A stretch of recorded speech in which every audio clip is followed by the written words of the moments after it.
Are के study में आप सबका स्वागत करता हूँ। आज के वीडियो में आप लोग प्रीपोजिशन का 5वां पार्ट देखेंगे। पहले 4 पार्ट तक प्रीपोजिशन का वीडियो बना चुके हैं। ये 5वां पार्ट है जिसमें एबव का प्रयोग देखेंगे। एबव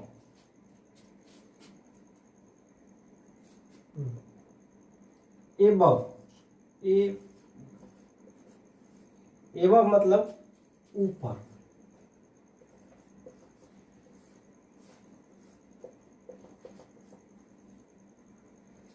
अब एबव का ऊपर के अर्थ में देखेंगे। एबव का प्रयोग कहाँ होता है? जब दो के बीच दूरी हो और एक को ऊपर दिखाया जाए तो एबव लगता है। एबव का हिंदी में कहेंगे ऊपर।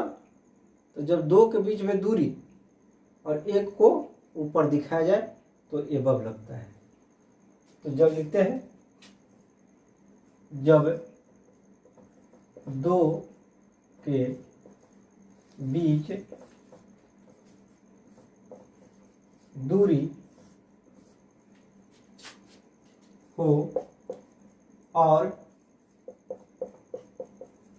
और एक को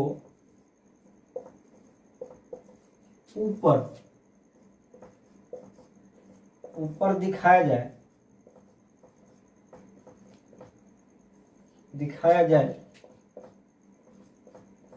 तो एबव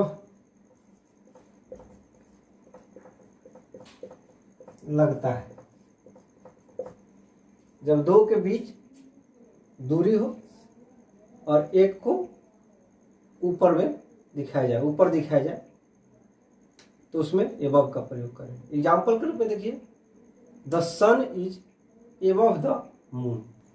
तो एग्जाम्पल में देंगे कि the sun is above the moon. सूर्य क्या है? चंद्रमा के ऊपर। एग्जाम्पल दीजिए, the sun is above the moon. The sun is the above the moon. उसी तरह से the moon is above the earth. चंद्रमा कहाँ है? पृथ्वी के ऊपर। ये और एग्जाम्पल देते हैं, the moon is above the earth. The moon is above the अर्थ। और भी उदाहरण दे सकते हैं, ए fan Hanks above my head. पंखा कहाँ है? मेरे सर के ऊपर। तो ए फैन हैंग्स एबव माई हेड। ए फैन हैंग्स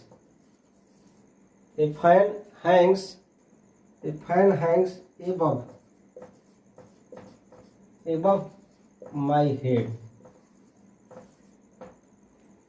पंखा कहाँ लटका हुआ है?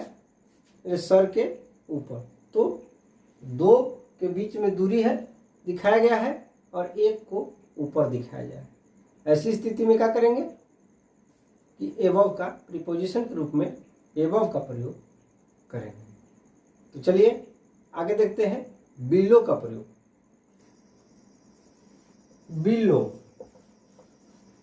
बिलो मतलब नीचे के अर्थ में बिलो का प्रयोग कहाँ करेंगे? ये प्रीपोजिशन है बिलो, इसका अर्थ है नीचे। बस एबव का सीधे उल्टा होगा। इसी तरह से जिस तरह से एबव में किए थे, इसमें भी दो के बीच दूरी होगा, लेकिन एक को नीचे दिखाए। उसमें ऊपर दिखाए थे और इसमें नीचे दिखाएंगे। तो जब दो के बीच में दूरी हो और एक को नीचे दिखाया जाए तो बिलो का प्रयोग हो। जब दो के बीच दूरी हो और एक को नीचे दिखाया जाए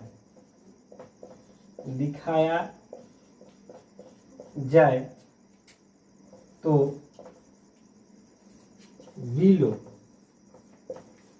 बिलो का प्रयोग होगा। बिलो का प्रयोग होगा जब दो के बीच में दूरी हो और एक को नीचे दिखाया जाए तो बिलो का प्रयोग करेंगे। The moon is below the sun. चंद्रमा कहाँ है? सूर्य के नीचे। एग्जाम्पल क्या होगा? The moon is below the sun. The moon is below the sun. उसी तरह से the earth is below the moon. The earth is below the moon. The earth is below the moon. पृथ्वी कहाँ है? चंद्रमा के नीचे दिखाया गया है तो the earth is below the moon. उसके बाद और भी उदाहरण ले सकते हैं। He is sitting below the ceiling fan. He is sitting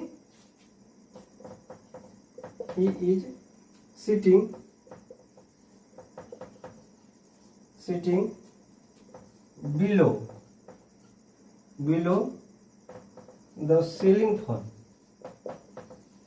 ceiling fan.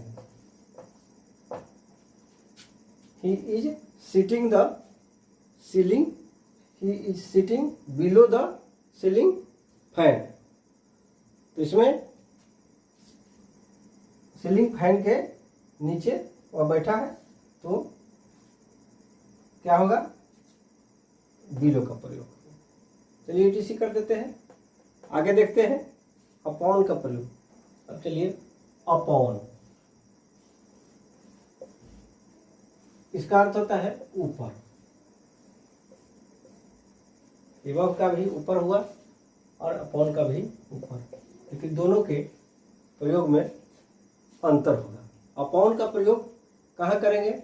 जब क्रिया में ऊपर से गति हो और स्पर्श हो। जब क्रिया में ऊपर से ऊपर गति हो लेकिन स्पर्श हो तो अपॉन का प्रयोग करेंगे। देखते हैं, जब क्रिया में ऊपर से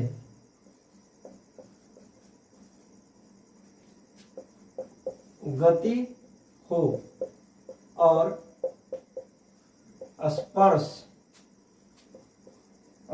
हो तो अपॉन का प्रयोग होता है।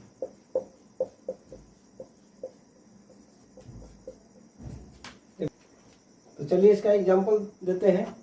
ही put a book upon the table.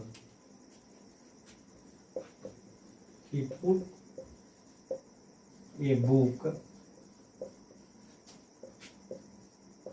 Upon the table. किताब रखा गया है टेबल पर, तो ऊपर से ऊपर गति है लेकिन टेबल के साथ स्पर्श है। और भी उदाहरण देखते हैं। He jumped upon the ground. He jumped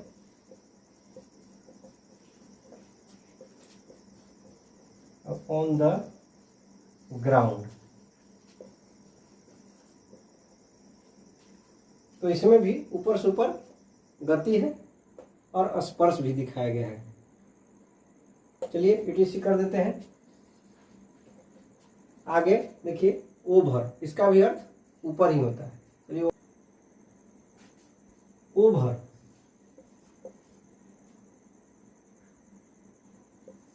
over मतलब ऊपर, इसका भी ऊपर के ही अर्थ में होता है। ओभर का अर्थ भी ऊपर होता है। जब क्रिया में पृथ्वी से ऊपर ही ऊपर गति हो, स्पर्श कुछ नहीं होगा, जब क्रिया में पृथ्वी से ऊपर ही गति होता है तो ओभर का प्रयोग होता है। लिखते हैं, जब क्रिया में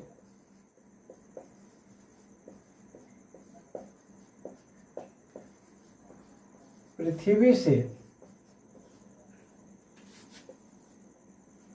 ऊपर ही ऊपर गति हो तो ओभर का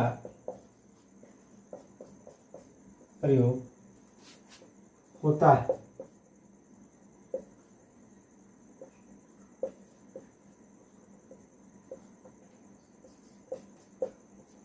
जब क्रिया में क्या होगा, ऊपर ही ऊपर गति होगा, कोई स्पर्श नहीं होगा। जब क्रिया में पृथ्वी के ऊपर ही ऊपर गति होता है तो ओभर का प्रयोग करेंगे। A bird flew over my head, एक पक्षी मेरे सर के ऊपर उड़ा। तो सर के ऊपर कोई टर्च नहीं हुआ, तो ऊपर जब गति होगा तो उसमें ओभर का प्रयोग करेंगे। A bird flew over my head, a bird flew over my head. तो इसमें कोई टच नहीं हो रहा है, हेड से, सिर से ऊपर ही ऊपर गति हो रहा है।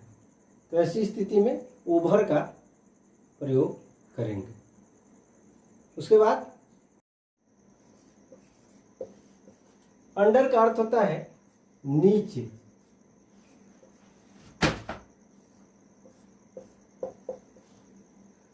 अंडर का अर्थ नीचे होता है। अब अंडर का प्रयोग हम कहाँ करेंगे, नीचे के अर्थ में।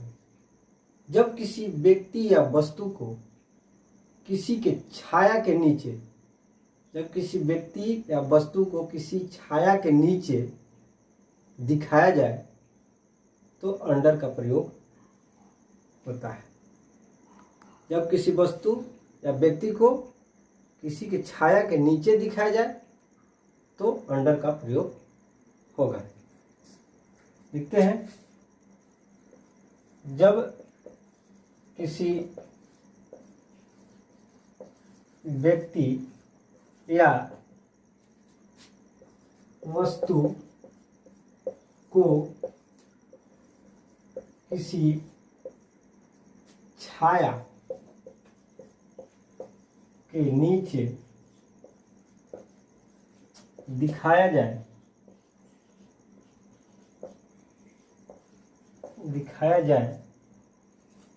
तो अंडर का प्रयोग होता है। जब किसी व्यक्ति या वस्तु की छाया को नीचे दिखाया जाए, किसी छाया के नीचे दिखाया जाए तो अंडर का प्रयोग होगा। एग्जाम्पल देखते हैं, he is sitting under the tree.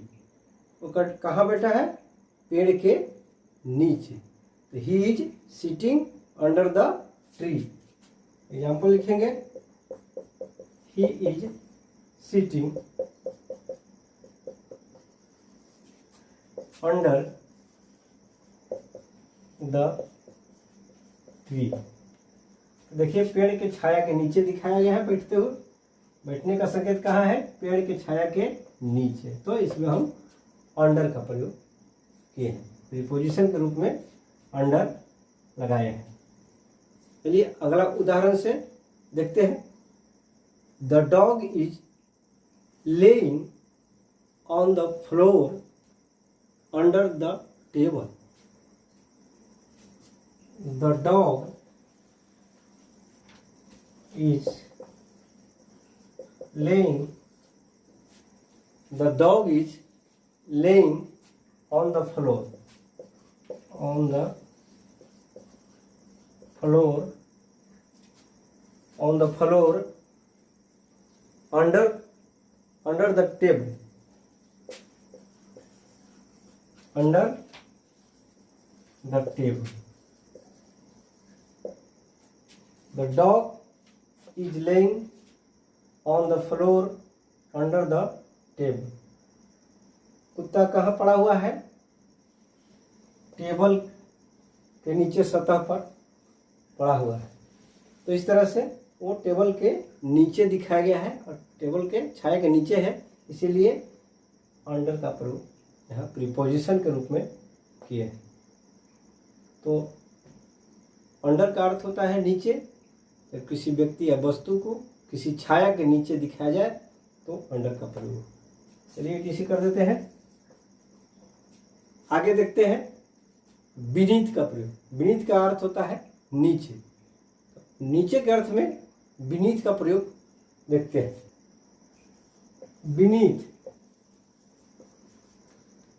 Beneath का अर्थ होता है नीचे। इसका भी अर्थ होता है नीचे।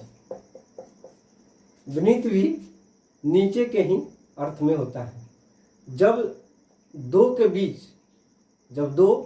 बीच स्पर्श हो और एक को नीचे दिखाया जाए। जब दो के बीच स्पर्श हो और एक को नीचे, अंडर में था कि एक को नीचे छाया के नीचे दिखाया जाए, लेकिन बीनीथ में जब दो के बीच स्पर्श हो और दूसरे को नीचे दिखाया जाए तो बीनीथ का प्रयोग होगा। लिखते हैं जब दो के बीच स्पर्श हो और एक को नीचे दिखाया जाए।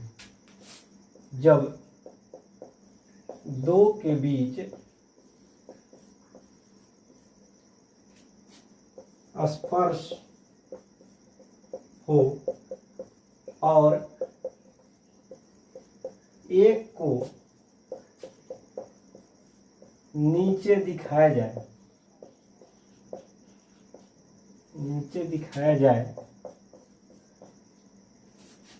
तो बीनीथ का प्रयोग होता है। यहाँ जब दो के बीच स्पर्श और एक को नीचे दिखाया जाए तो बीनीथ का प्रयोग होगा। अंडर में तो क्या था कि दो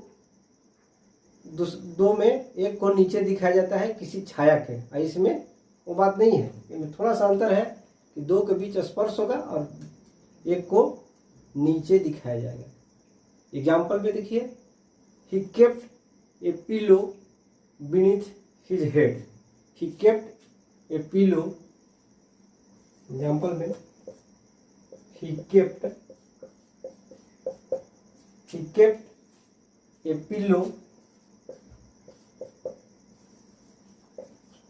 he kept a pillow beneath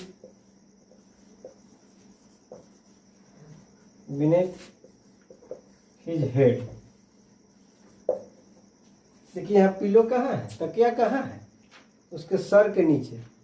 तो सर के नीचे, तो नीचे उसके सिर से संपर्क हो रहा है, स्पर्श हो रहा है, लेकिन एक को यहाँ दो है, एक पिलो है और एक हेड है। तो हेड के नीचे पिलो है और इसे हेड के साथ, सिर के साथ संपर्क हो रहा है और इसको नीचे दिखाया जा रहा है। तो ऐसी स्थिति में बीनीथ का प्रयोग करेंगे। नीचे के अर्थ में क्या करेंगे? बीनीथ का प्रयोग करेंगे। तो ही kept a pillow beneath his head. और भी उदाहरण के रूप में देखेंगे, the computer mouse is beneath my palm। The computer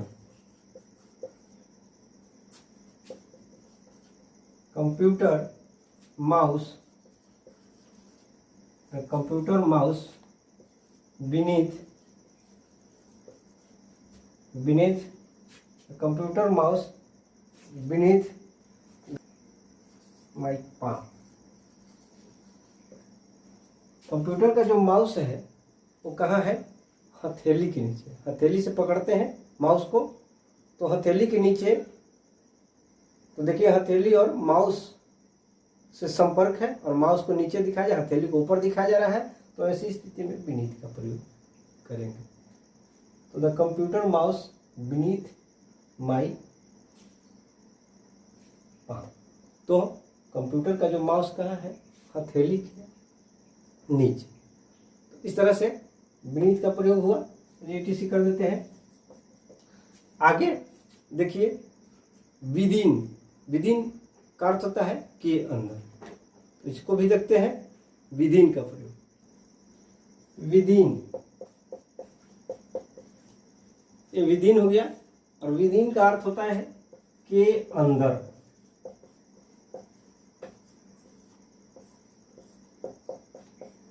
within का अर्थ होता है के अंदर। अब इसका हम प्रयोग कहाँ करेंगे? जब कोई कार्य एक निश्चित अवधि, कहाँ? एक निश्चित अवधि, जब कोई कार्य एक निश्चित अवधि के अंदर समाप्त होने की संभावना हो या हो जाने की संभावना हो, जब कोई कार्य एक निश्चित अवधि के अंदर होने की संभावना हो, तो विदिन का प्रयोग करें। क्या लिखेंगे? जब कोई कार्य एक निश्चित अवधि के अंदर हो जाने की संभावना हो, जब कोई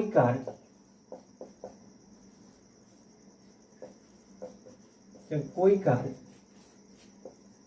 एक निश्चित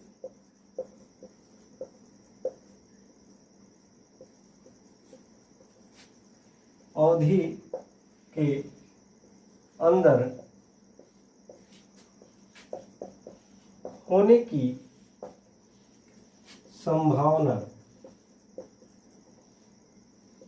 संभावना हो, तो विदिन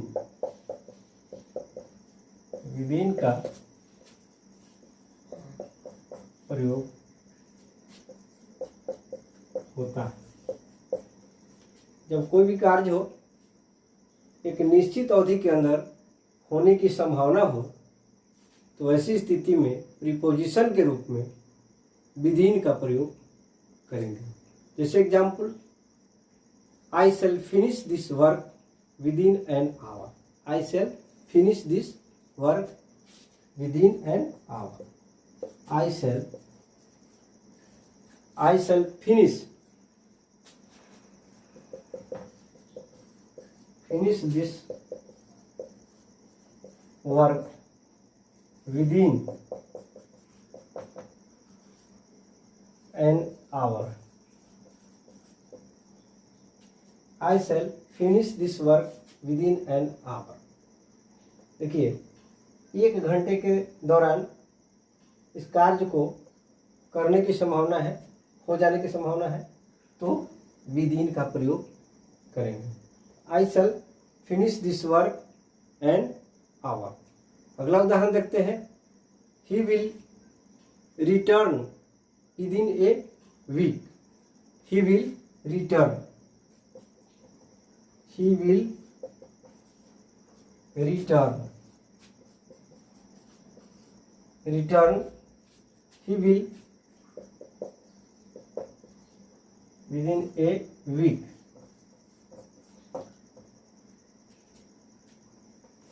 उसको लौटने की संभावना क्या है? 1 सप्ताह के अंदर, कि 1 सप्ताह के अंदर उसे लौटने की संभावना है। तो संभावना जो हम वो इसके अंदर है, तो विदिन का प्रयोग करेंगे। तो यह क्या हो रहा है कि जब कोई कार्य एक निश्चित अवधि के अंदर हो जाने की संभावना रहता है, तो ऐसी स्थिति में प्रीपोजिशन के रूप में विदिन का प्रयोग करते हैं। चलिए आगे देखते हैं। विदाउट। विदाउट, विदाउट का अर्थ होता है बिना, के बिना भी लिख सकते हैं। विदाउट का बिना। यदि वाक्य में सेंस ऑफ एब्सेंस, यदि वाक्य में सेंस ऑफ एब्सेंस या अनुपस्थिति भाव कह सकते हैं हो, तो उसमें विदाउट का प्रयोग होगा। यदि वाक्य में सेंस ऑफ एब्सेंस अनुपस्थिति भाव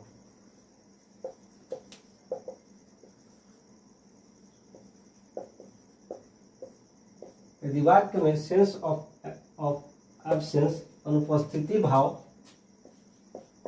हो तो विदाउट का प्रयोग होता है। विदाउट का प्रयोग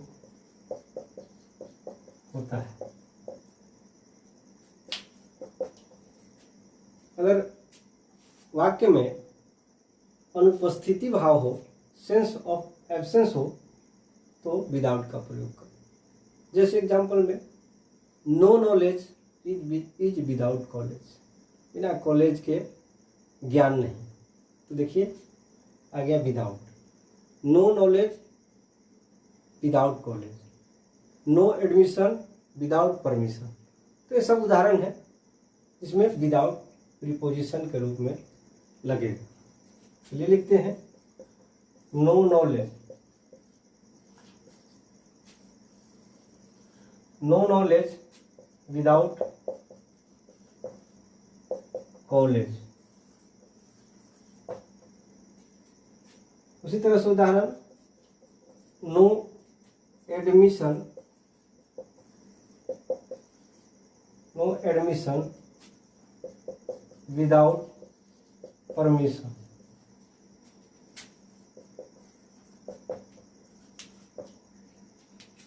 नो एडमिशन विदाउट परमिशन, देखिए प्रीपोजिशन के रूप में विदाउट आया है।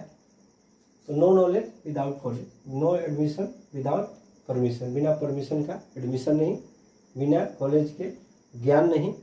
तो इस तरह से विदाउट का प्रयोग प्रीपोजिशन के रूप में हुआ है। चलिए एडीसी कर देते हैं। आगे देखते हैं सिंस का प्रयोग। सिंस का प्रयोग, सिंस, सिंस का अर्थ होता है से।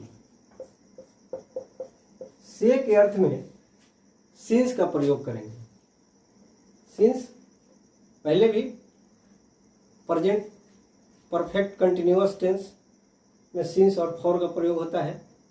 फॉर पीरियड ऑफ टाइम के लिए और सिंस पॉइंट ऑफ टाइम के लिए। तो सिंस का प्रयोग कहाँ होगा? जब वाक्य में पॉइंट ऑफ टाइम हो तो सिंस का प्रयोग करेंगे। जब वाक्य में point of time, point of time हो तो सिंस का प्रयोग होता है। यहां पॉइंट ऑफ टाइम निश्चित समय अवधि होगा।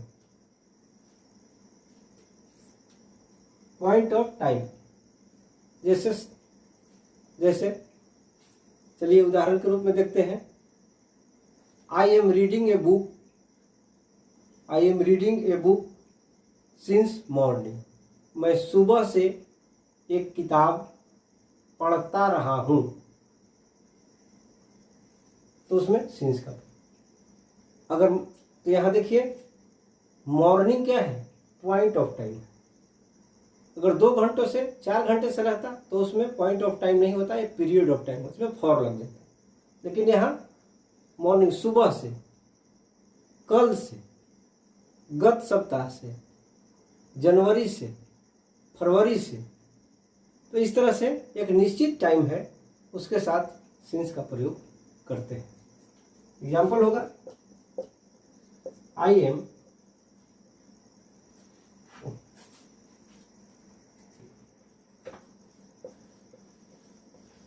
I have been reading a book since morning. मैं सुबह से एक किताब पढ़ता रहा हूँ। ये प्रेजेंट परफेक्ट कंटिन्यूअस का वाक्य है, और प्रेजेंट परफेक्ट कंटिन्यूअस जब टेंस पढ़ेंगे तो उसमें सिंस या फॉर का प्रयोग होगा। चलिए आगे देखते हैं। Sita has been singing. Sita has been singing a song since morning. Sita has been singing a song since morning. Sita एक गीत सुबह से गाती रही है, यानी काम लगातार चल रहा है और निश्चित समय है इस सुबह से, तो इसमें सिंस का प्रयोग करेंगे। सीता क्या कर रही है? सुबह से एक गीत गाती रही है। आगे देखेंगे। मदन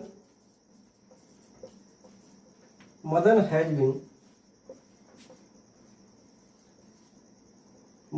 बीन प्लेइंग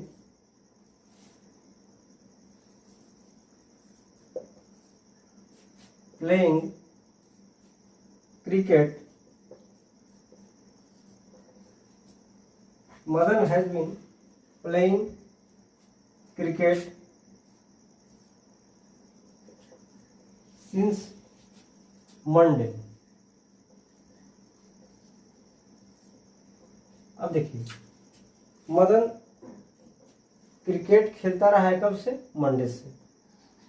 तो लगातार काम है कि मदन मंडे से लगातार क्रिकेट खेलता रहा है, तो यहाँ निश्चित समय है इसीलिए सिंस का प्रयोग किया। यहाँ भी निश्चित समय है इसीलिए सिंस का प्रयोग किया।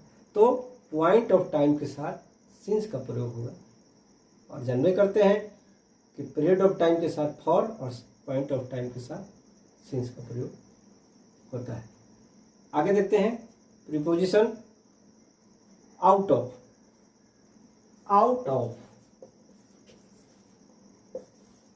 के बाहर।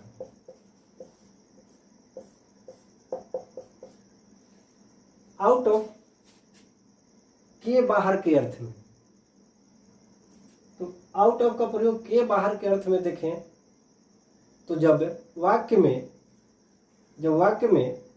क्रिया के अंदर से बाहर की ओर गति हो तो आउट ऑफ लगता है। जब वाक्य में क्रिया के अंदर से बाहर की ओर गति हो तो आउट ऑफ लगेगा। जब वाक्य में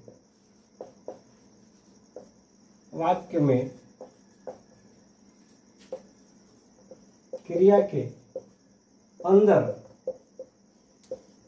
से बाहर की ओर गति हो तो आउट ऑफ का प्रयोग होता है।